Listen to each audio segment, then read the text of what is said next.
Good morning, children. Welcome in your maths class. Today, we will learn about the congruence of triangle. In our previous class, we had already learned about triangles and its type and property of triangle. Now, in this chapter, we have to learn about congruence. So, what does this congruence means? Congruence मतलब होता क्या है?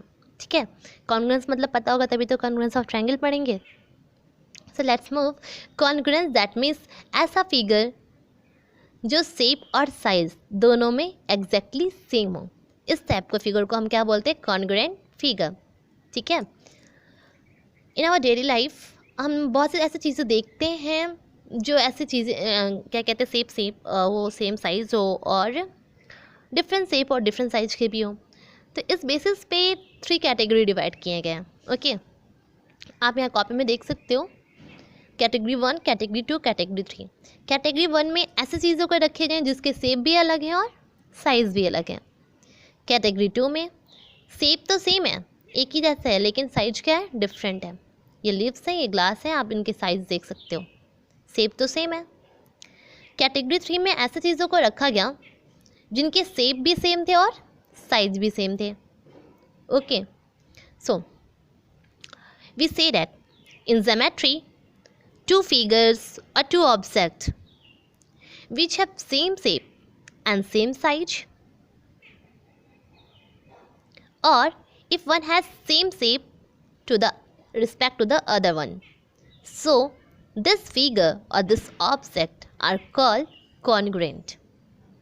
Okay, the property we tell about this type of congruence is called congruence property. ठीक है. Geometry में ऐसा figure या ऐसा कोई ऑब्जेक्ट जो सेम शेप का हो, सेम साइज का हो, या फिर एक दूसरे के रिस्पेक्ट में सेम शेप और सेम साइज का रहे, तो उसको हम कॉन्ग्रुएंट फिगर या कॉन्ग्रुएंट ऑब्जेक्ट बोलेंगे. और जो प्रॉपर्टी जिसके थ्रू हमें पता चल रहा है कि ये कॉन्ग्रुएंट है, उस प्रॉपर्टी को हम कॉन्ग्रुएंस प्रॉपर्टी बोलेंगे. Let's see here. This is a congruent figure because it is of same shape and same size. This is similar but not congruent. Similar मतलब एक जैसा है लेकिन कॉन्ग्रुएंट नहीं है. दिस इज ऑल्सो एक जैसा है but not a congruent. Congruent होने के लिए सेम साइज भी होगा, साइज भी और शेप भी होगा. Okay, now see the symbol. It represent congruent to. Congruency का ये साइन है, इक्वल टू, और उसके ऊपर से ऐसा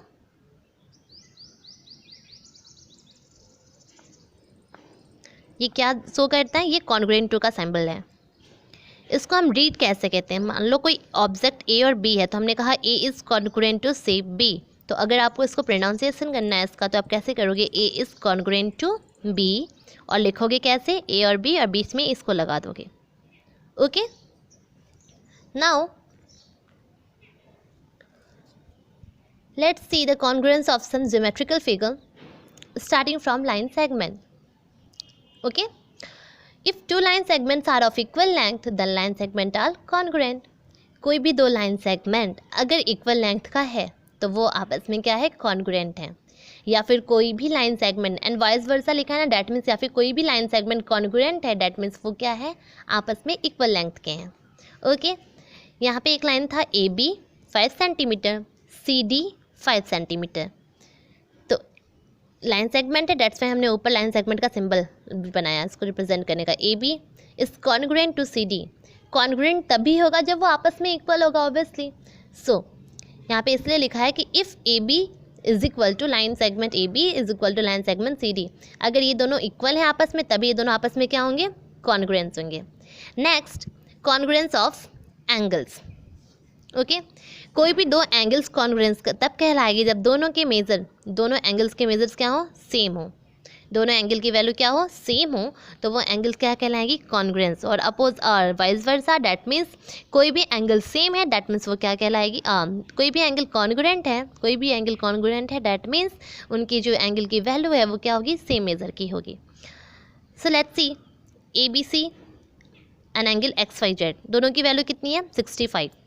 तो ये एंगल है, दैट्स वाई हमने एंगल का रिप्रेजेंटेशन ऐसे बनाया.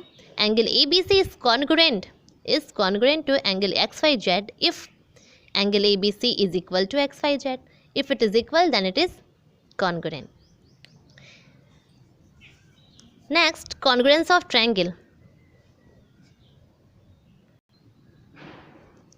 If the length of two sides of triangle are equal, if the length of two sides of triangle are equal and the vertices cover exactly each other, the triangles are congruent. That means कोई भी triangles लिए उनके सारे sides आपस में equal हैं और जो उनके पॉइंट्स है डेट मीन्स जो वर्टिसेस हैं, अगर उन दोनों ट्रायंगल्स को एक दूसरे के ऊपर रखा गया तो दोनों वर्टिसेस कॉन्साइड कर रही हैं, डेट मीन्स ओवरलैप कर रही हैं, तो ऐसे ट्रायंगल्स को हम क्या कहेंगे कि वो कॉन्ग्रुएंट हैं। या आप ये भी कह सकते हो ऐसा ट्रायंगल जिसके साइड्स और एंगल्स आपस में इक्वल हैं, तीनों साइड और तीनों angle, then this triangle is called congruent triangle. यहाँ पे एक ट्रायंगल ABC है, यहाँ पे XYZ है। ओके, तो ये दोनों ट्रायंगल आपस में इक्वल तब होगी जब दोनों लेंथ और एंगल्स आपस में इक्वल होगा। दोनों को ओवरलैप करेंगे तो दोनों के पॉइंट्स आके मैच करेंगे, मिलेंगी। Let's see with an example. This is a triangle ABC and this is a triangle XYZ, isn't it? तो ये दोनों इसके जो एंगल्स हैं वो भी आपस में क्या होंगे, इक्वल होंगे। जो B होगा वही Y होगा, जो A होगा वही X होगा, जो C होगा वही Z होगा, ठीक है। और ये जो साइड है AB जितनी सेंटीमीटर की होगी उतनी XY होगी, जितनी AC होगी उतनी ही XZ होगी, जितनी BC होगी उतनी ही YZ होगी। और जब इन दोनों को आपस में एक साथ इनके वर्टिसेस को मैच करेंगे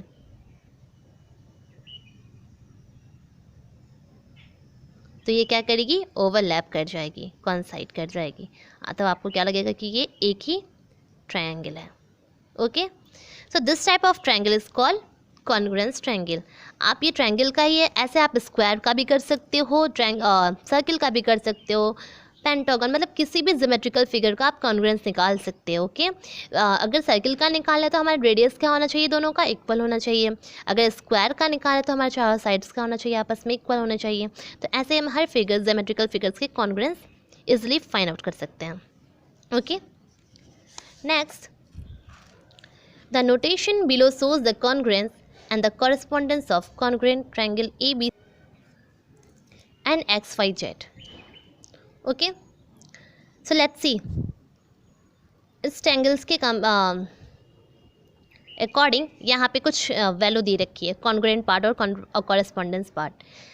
कॉरेस्पॉन्डिंग एंगल मतलब जो एक साथ के जो एंगल्स हैं इस ट्रायंगल में, let's C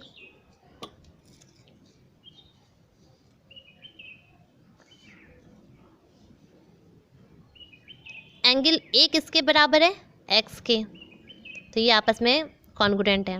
angle B congruent to Y, C congruent to Z। ये एंगल्स की बात थी। अगर हम साइड की बात करें तो side AB is equal to side XY, side BC is equal to side YZ,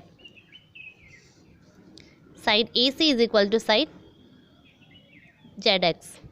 okay, मतलब जो ओवरलैप करने पे जो जिस साइड से ओवरलैप हो रही है उसी को हम क्या कहते हैं, कॉरस्पॉन्डिंग एंगल्स और कॉरस्पॉन्डिंग साइड्स उसके अकॉर्डिंग। सो लेट्स सी, आप इसको ऐसे भी लिख सकते हो, ACB is congruent to XZY, ठीक है।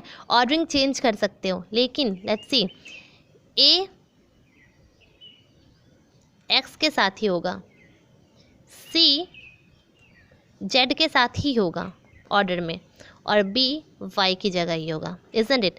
अगर आप ऐसे लिख दो ABC is congruent to ZXY, A की जगह Z आ गया तो क्या A की जगह Z है, not, so it is not possible. वैसे ही ABC is equal to ZYX, again A की जगह Z आ गया, that means it's not possible. तो आप इसको ऐसे लिख सकते हो चेंज करके, लेकिन दोनों में चेंज होना चाहिए। अगर किसी एक में चेंज करो तो वो सेटिस्फाई नहीं करेगा। ओके, यहाँ पे मैंने बनाया triangle ABC is congruent to triangle PQR। तो A किसके कॉन्ग्रुएंट है, P के, B किसके कॉन्ग्रुएंट है, Q के, C किसके कॉन्ग्रुएंट है, R के। Let do some question. If triangle DEF is congruent to triangle BCA under correspondence part, correspondence को हम ऐसे डिनोट करते हैं, ठीक है, कॉन्ग्रुएंट को ऐसे डिनोट करते हैं। ओके, और जो corresponding congruent part of triangle होती है या फिर corresponding parts of congruent triangle होती है उसको हम CP-CT भी कहते हैं। ठीक है, तो दो ट्रायंगल दे रखा है, दोनों आपस में कॉन्ग्रुएंट है ये बता दिया है। ठीक है, और ये दोनों साइड्स ये दोनों ट्रायंगल आपस में कॉरेस्पॉन्डेंस भी हैं, कॉन्ग्रुएंट के साथ साथ कॉरेस्पॉन्डेंस भी हैं। तो आपको सारे पार्ट्स लिखने हैं जो कॉरेस्पॉन्डिंग और कॉन्ग्रुएंट हैं पार्ट्स हैं इस ट्रायंगल्स के। लेट्स सी, पहले कॉरेस्पॉन्डिंग वर्टिसेस, वर्टिसेस मतलब जो पॉइंट्स होते हैं जहाँ पे आके लाइन सेगमेंट आके मीट कर रही हैं। तो पहले उसके अलॉन्ग लिखेंगे, तो डी किसके साथ है कॉरेस्पॉन्डेंस, बी के साथ, ई किसके साथ है, सी के साथ, एफ किसके साथ है, ए के साथ। तो ये हो गया हमारा कॉरेस्पॉन्डेंस वर्टिसेस। कॉरेस्पॉन्डिंग साइड्स लिखने की बात हो तो डी ई किसके बराबर है, बी सी के बराबर, ई एफ किसके बराबर है, सी ए के बराबर, एफ डी किसके बराबर है, बी ए के बराबर। हो गया। कॉरेस्पॉन्डिंग एंगल की बात आएगी तो डिस किसके बराबर हो जाएगा, बी के, ई किसके बराबर होगा, सी के, और एफ किसके बराबर होगा, ए के। So this is all the corresponding congruent parts of a triangle. That's all, thank you.